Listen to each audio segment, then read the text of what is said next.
లేకుండా అంగన్వాడీ కేంద్రాల ద్వారా పిల్లలకు బాలామృతం, గర్భిణులకు నాణ్యమైన పౌష్టికారం అందించాలని, ఆరోగ్యకరమైన సమాజం నిర్మాణమే రాష్ట్ర ప్రభుత్వ ధ్యేయమని Telangana food corporation chairman MA Hakeem అన్నారు.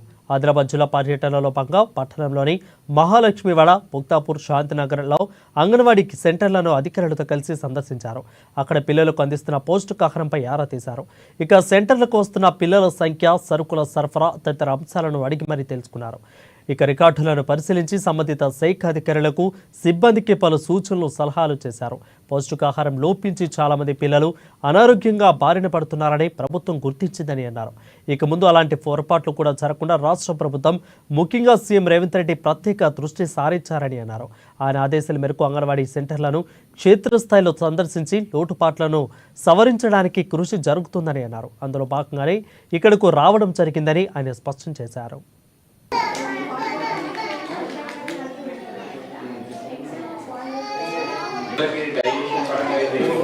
ఈరోజు తెలంగాణ ఫుడ్స్ తరఫున మళ్ళీ ఆదిలాబాద్ జిల్లాలో 3 అంగన్వాడీ సెంటర్స్, శాంతినగర్, ముక్తావాడ, ముక్తాపూర్లో ఈరోజు మేము అంగన్వాడీ సెంటర్స్ని రావడం జరిగింది.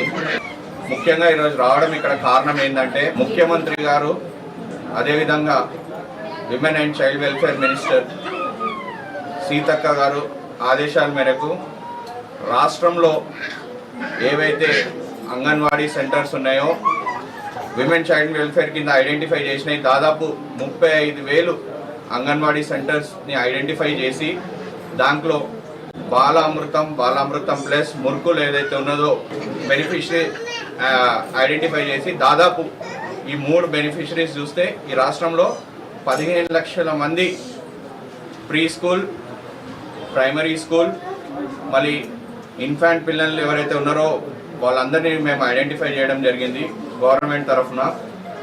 ముఖ్యంగా కారణం ఏంటంటే, బాలామృతం ఏదైతే ఉందో, ఎవరైతే మాల్ న్యూట్రిషియస్ ఫుడ్ ప్రభుత్వం చిన్నపిల్లలకి ఇవ్వాలి, వాళ్ళు ఎవరైతే విటమిన్ డెఫిషియన్సీ ఉంటుంది, మాల్ న్యూట్రిషియస్ ఫుడ్ వాళ్ళకి దొరకక వాళ్ళ గ్రోత్లో ప్రాబ్లం, మళ్ళీ వాళ్ళు హెల్తీగా ఉండకపోవడం అని ఏదైతే NIN national institution of nutrition వాళ్ళు ఏదైతే యూనిసెఫ్ వాళ్ళతో కలిసి ఒక పైలట్ ప్రాజెక్ట్ చేసి ప్రభుత్వానికి ఇవ్వడం జరిగింది.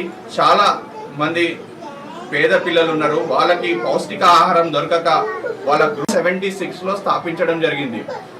ఆ తర్వాత మళ్ళీ ఈ రాష్ట్రం విడిపోయిన తర్వాత ఏపీ ఫుడ్స్ పోయి తెలంగాణ ఫుడ్స్గా ఆవిర్భావమైంది. అయిన తర్వాత ఇక్కడ ఉన్న అంగన్వాడీ సెంటర్స్ని మొత్తం ప్రభుత్వం అంతా ఐడెంటిఫై చేసిన తర్వాత ఎవరైతే మాల్ న్యూట్రిషియస్ పిల్లలు ఉన్నారో, వాళ్ళకి న్యూట్రిషన్ దొరకక వాళ్ళ గ్రోత్ లేదో వాళ్ళని ఐడెంటిఫై చేసిన తర్వాత ఈ రాష్ట్రంలో బాలామృతం అనేది 7 months నుంచి 6 years వరకు ఇవ్వాలని ఐడెంటిఫై చేసిన తర్వాత, నాకు చిన్న పిల్లల ఆహారంలో ఏదైతే ఉందో నాణ్యత ఉండాలి, ఎక్కడ కూడా ఇష్యూస్ కావద్దు, వాళ్ళకి నాణ్యత అయిన ఫుడ్ కలిగించాలి, అదే దాని మీద చర్యలు తీసుకోవాలని ఈరోజు ముఖ్యమంత్రి గారు ఆదేశం